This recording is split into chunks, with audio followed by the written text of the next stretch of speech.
Now presenting to whatever screen you are watching this on, Post-Mortem!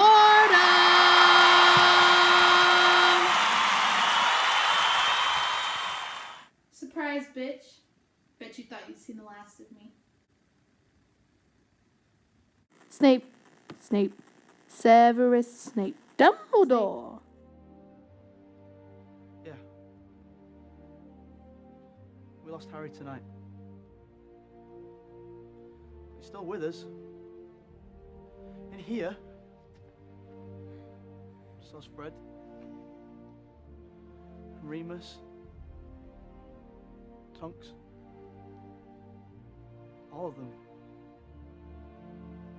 They didn't die in vain. Wowee! Another Idolizing Antagonists!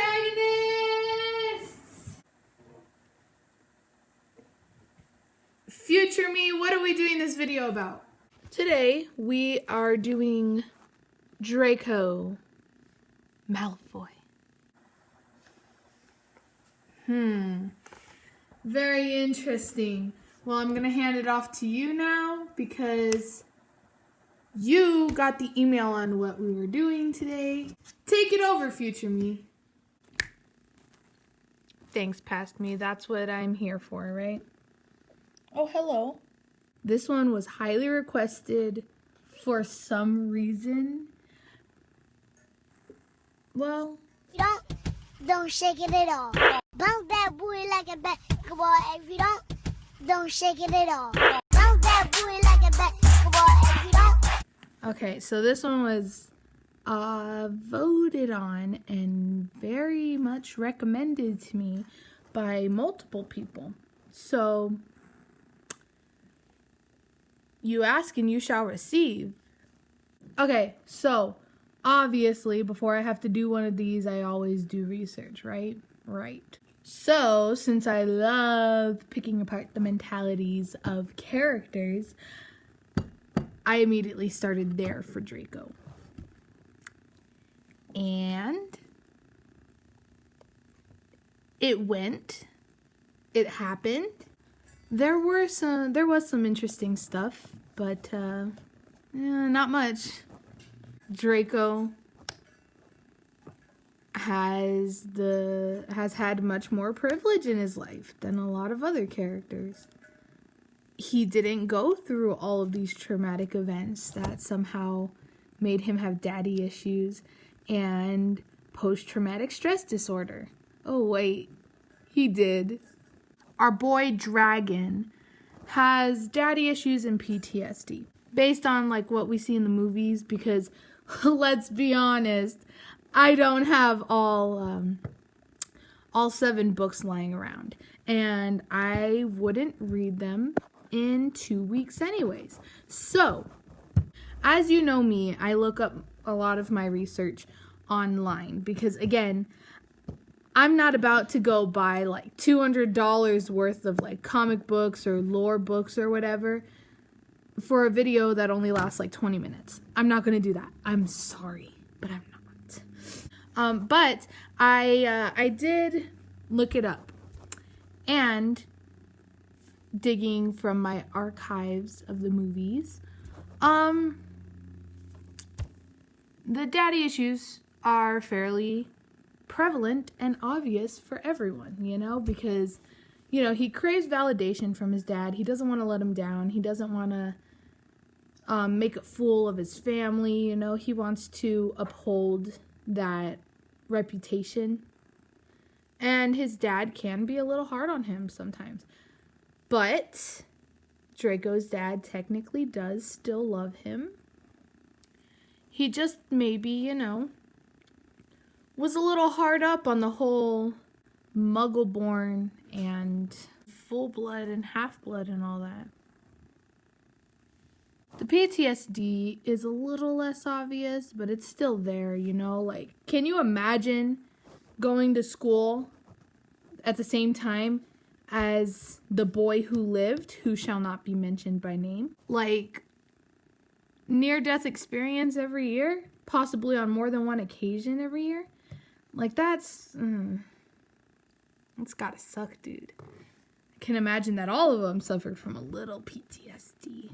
If we're moving on to Draco's sort of redemption, I know I don't usually like doing characters that had redemption arcs, but I really love Draco, and his redemption is like quite possibly the best of all time. If you don't know, there was a play. I wasn't supposed to say it. Okay, if you don't know, there was a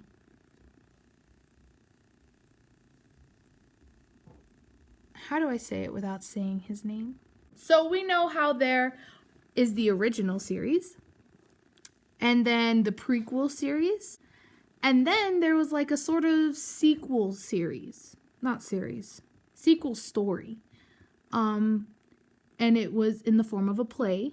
In that play, it shows Harry and Draco's kids, along with Hermione and Ron's, but really, who cares about Ron and Hermione? It shows their kids when they're at Hogwarts and how they're all friends together and all this stuff. Oh my god, hello. Sorry, when they're all friends together and all this stuff. And in the book, you know, Draco and Harry's kids kind of become friends. What I forgot to explain because I was kind of rushing it, I'm going based off memory. Okay, it's been a while since I read The Cursed Child, but basically, what happens is Albus gets into Slytherin, I believe, and him and Scorpius become like best friends. Here's some more pictures of their little friendship. They're very adorable. They're very nice. It's certainly a better friendship than him and Harry ever had, so. Anyways, in the book, we get to see how Draco and Harry become fathers. While it's mainly centered around their kids, you can still see how they are as parents. Since Draco grew up in a kind of toxic household where his parents were cowards who, you know, just wanted approval from he who must not be named, you would expect him to be a toxic parent as well, and especially considering that Harry never had parents. The only role models he had were Aunt Petunia and Uncle... Oh my goodness, I forgot his name. And his Uncle Vernon, as well as the parents of, well, just Ron, really. I mean, I don't think Hermione ever brought them around. And again, I'm basing this off the movies, not off the books, okay? So do not attack me. Anyways, you would expect Harry to take more after Molly Weasley or something, right? Like the Weasley parents. Or you would expect him to take after Hermione, because, you know, Hermione was a very good parent. You would expect him to take after Dumbledore, McGonagall, anyone, you know? Because they were all such good parental role models, especially Hagrid, you know? However, Harry is actually like,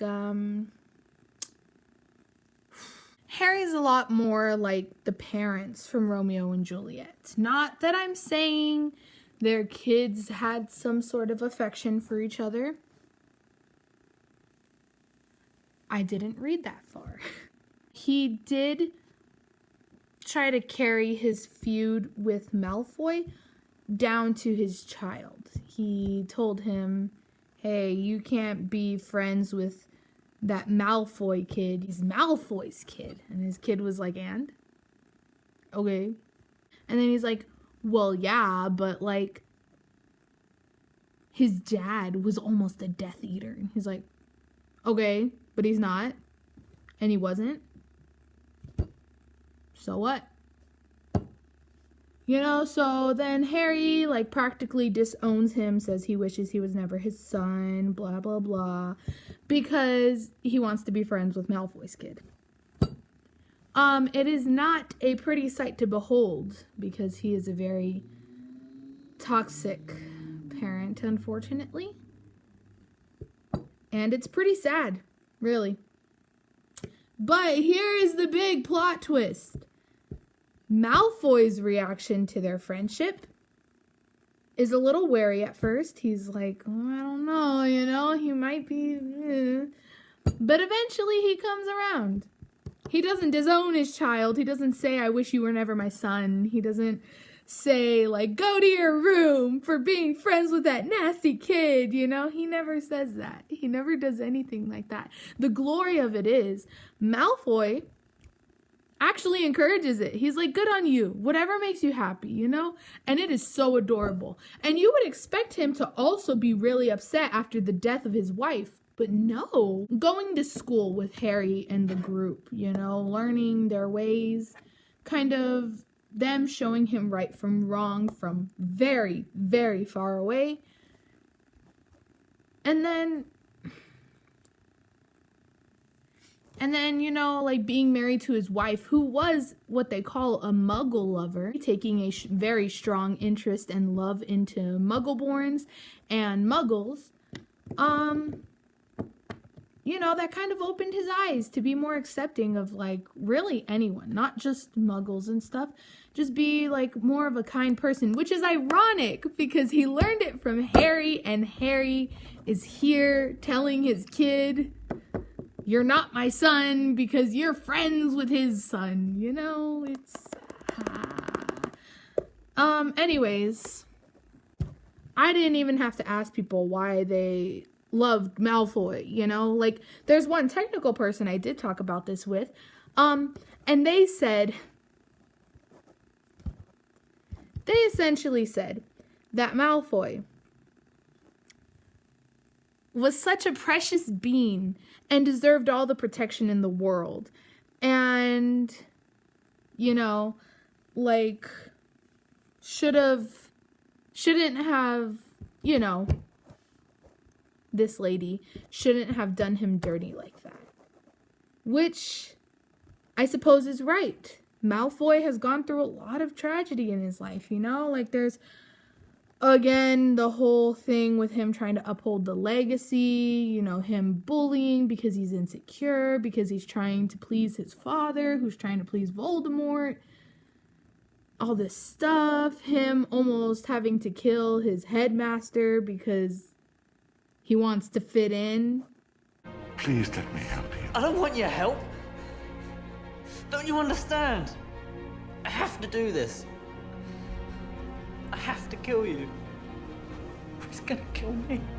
And then there's the whole Battle of Hogwarts thing. He was almost attacked by Buckbeak, which was his fault. But still, like, you know, and then he went through the Battle of Hogwarts, and then his wife died, and then his kid, you know, became friends with the enemy. But you know what? He stood tall through all of it. He still helped Harry. He's gone through so much. However, I'm going to back up my argument.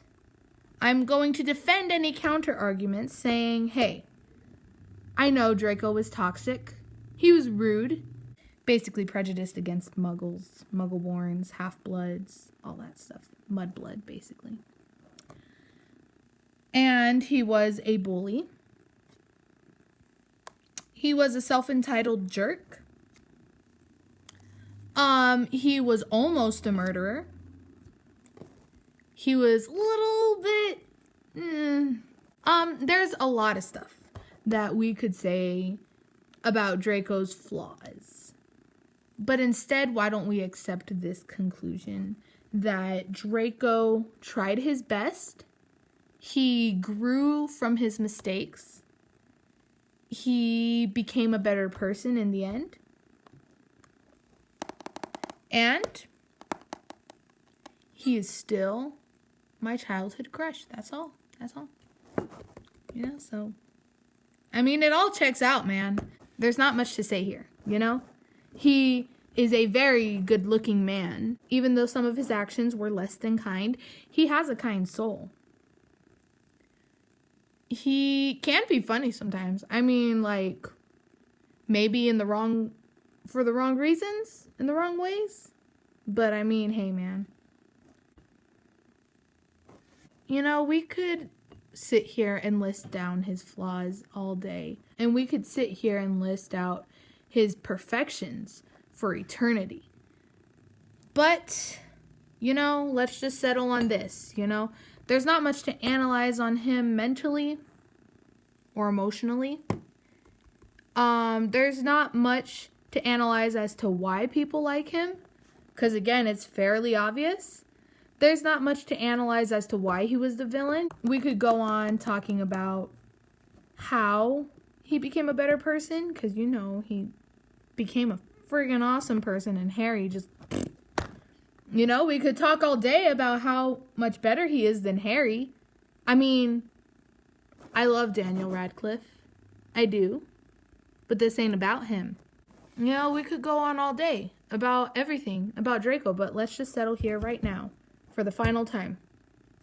Draco is beautiful. Repeat after me. Draco is beautiful. Draco is kind. Draco was a jerk, but is not anymore. And Draco was a better father than Harry ever was. And that is that. I'm actually surprised that I got this done so quickly, and I was stressing about it for so long. This one's gonna be a really quick video. But I do promise you, I really do promise you, I have some more exciting antagonists coming up that I will have a very long time to analyze. So, and I will have a lot more to work with on those. Here's a little hint for my next one, you know? Okay? And here's a little hint for the one that should be after that. I'm not making promises. It might change, but a hint for what it might be, you know? See if you can figure that one out. Hope you enjoyed this video. I know it was very simplistic. I hope you still enjoyed it. I certainly enjoyed it because I got to look at a lot of pictures and videos of Draco Malfoy, so that was fun. Please like, it certainly helps a lot. And especially, hey, if I ever make it big, you can say that you were one of the first people to like all of my videos, you know? Probably the first one. Not very likely, because I'm always the first one to like my videos, and then my mom soon after that. We are my biggest supporters. Subscribe, please. I am very close to 50 subscribers. Doesn't sound like a lot, but hey, everyone's got to start somewhere, right? My main goal for subscribers in general, like when I will officially have made it, I feel is like, I don't know, somewhere in the 100,000s. You know, like maybe 100,000, 500,000. Help me get to my goal. Come on, be one of my first subscribers, you know? So yeah, that's probably gonna take me like 12 years. Thank you for watching. Leave a like, subscribe, comment if there was anything you didn't know about Draco, if there's anything you want to add as to why you love Draco, if there's anything you want to say about the series itself, any flaws you find in Malfoy, anything else you think might be interesting, you know, what Hogwarts house are you in? There's a lot of things you could comment. Just so you know, I will always like your comment. Always. So, teehee, you might want to do that. And thank you so much for watching. Bye-bye. Harry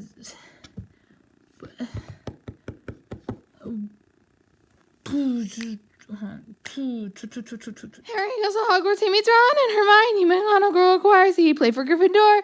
Draco is the daddy's boy. Quirrell, big is unemployed. The sorcerer's son is destroyed by Dumbledore. Ron breaks his wand.